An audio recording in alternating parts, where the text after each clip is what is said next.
Hey guys, so we're gonna have a little behind the music type thing because there is a story behind the Led Zeppelin II album. For those of you who have heard this, we all know what we're looking for. However, for those that have not, I will show you the marker that you need to be looking for to find out if you have a legendary copy or not. So, the story behind Led Zeppelin II. Well, when it was first pressed, this is, the original first run out, and this is the copy of it. The sound engineer who mastered it, named Robert Ludwig, had mastered it so well that the bass made the needle jump.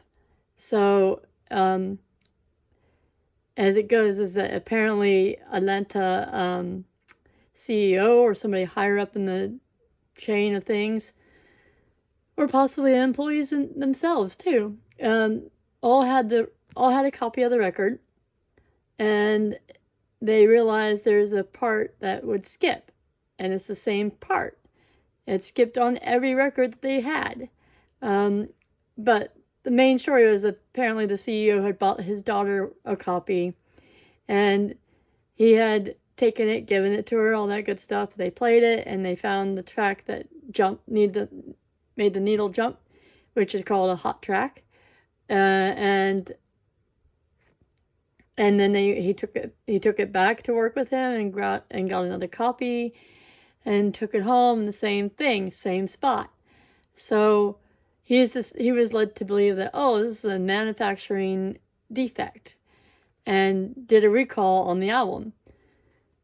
I don't know how many people took their album back or not, and to get the other version that they came up with. But what had happened is, because of that defect, well, not defect, just, possibly perfect mastering of the sound. And it's skipping because of the bass and the groove making the needle jump. So, because of all that, they brought in another sound engineer to remaster it and to tone down the next version. And I'm not sure, but I thought I saw somewhere it was Lee Hoek, but I could be wrong. But Lee Hoek's another name that sort of kind of comes and is sort of linked around with Robert Ludwig as well. Robert Ludwig has many other albums that he's mastered. For instance, Paul McCartney's first album. There are copies that have both sides that are Robert Ludwig, and then there are copies that have either one side or the other side Robert Ludwig, or the other side that isn't just Robert Ludwig is Robert Ludwig and Lee Hoek, I believe. Then I think it's House of the Holy by Led Zeppelin, the one with the girls laying around on the rocks and the orange sky. He also mastered that album. I have a Phil Collins No Jackets Required that has RL on it. I have a Billy Joel album, Flowers in the Dirt by Paul McCartney.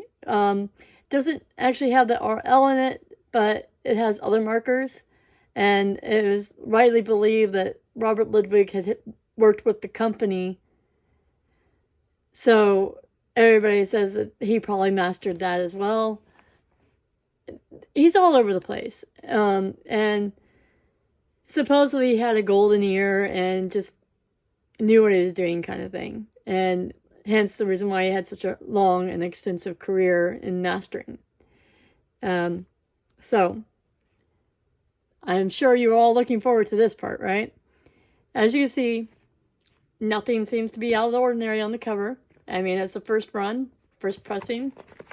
Nothing on the other side, except for someone's name, of course. And then the gatefold looks perfectly normal. Even the record. And I do apologize, my record's a bit dirty looking. I should have cleaned it. But, nothing looks out of the ordinary on the record. No sort of typos or anything like that. So, have you ever heard of dead wax? Which is this part right here that is in between where the information is and the label. That's called dead wax. And you'll have information in there like edged in here, like the run out number that you would type in with the older records into Discogs. For instance, like this has ST, I believe it's Stanton pressing. Yeah, Stanton. Then it has AT here. And basically we have a bunch of other little informations.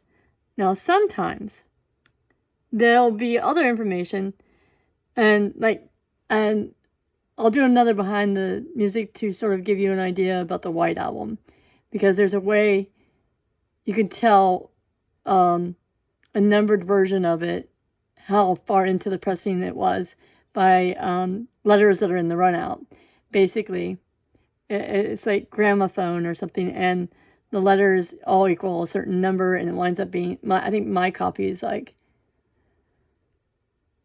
mother disc of the 5th and maybe like 1,000 into it, something like that.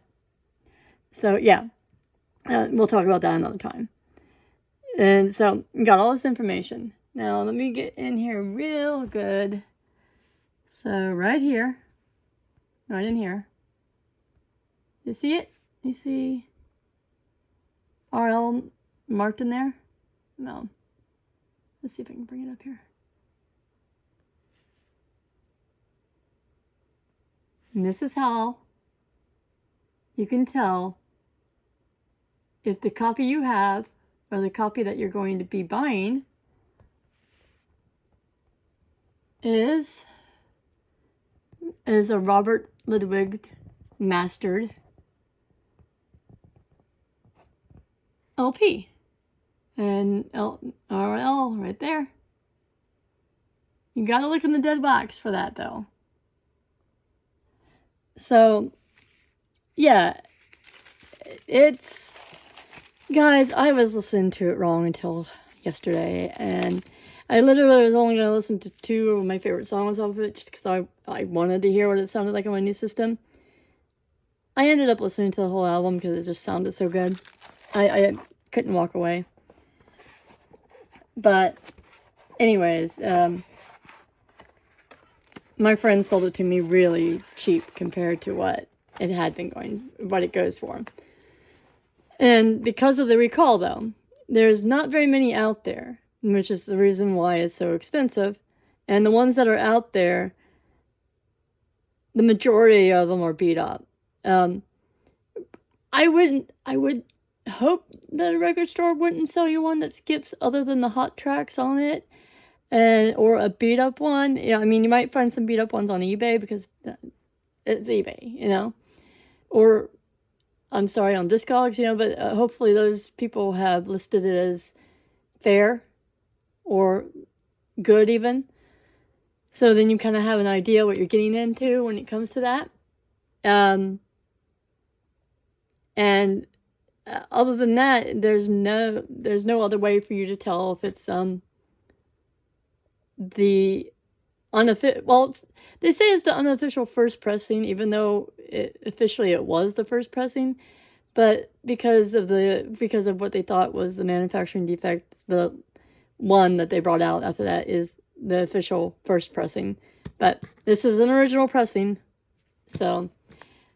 You look for the RL and the dead wax, and then that means you've got the original pressing of the Led Zeppelin II. And like on Thank You, you feel like you're walking down the hall. That's how good this thing sounds. You know? Anyways, I'm going to finish this right now and say that I hope you could all give me a like if you like. I will pass on some of these little details that I know about, like what to look for in certain pressings and what to look for in like I said, I'll talk about the White Album because I do have a British stereo copy of the White Album that it is numbered, and I thought was a fairly low number, which was like a 3,000 number. And I think they stopped around 5,000 or 50,000, something like that. It was a very high number. But there's a way for you to tell what the mother disc came from and what the separate disc that were doing the pressing of the album came from. So you can get a fairly good idea about, like, oh, this came from the first mother disc, and these other subsequential disc or like came in next. And the number on mine is fairly high, but it sounds great still. So I get it. You want to get as close to the first press album, and you're not ever going to get that unless you have more money than you know what to do with. So yeah, but I will probably do more videos like this one. Do more videos just to kind of give tips on what you might want to be looking for when it comes to certain things on albums that may indicate that it is from a certain pressing that people want, and it may not be sort of in your face kind of thing. But yeah, I mean I feel like I should be able to pass this on to people kind of thing. But if you don't know if your copy of Led Zeppelin II could possibly be an RL copy, go check it. And if it is, you know how good it sounds, or, remind yourself how good it sounds, stick it on and pump up the volume. And I know that's a 90s thing, but anyways, have a good week. Please like, subscribe. The more you like my videos, the more it kind of pushes it out into internet land. And I will start by going that direction and trying to get some followers. But in the meantime, all I can do is ask for you to like my videos. And the more likes I get, the more likelihood that other people that I don't know or not my friends will see them. I would really appreciate it. Thank you. Bye.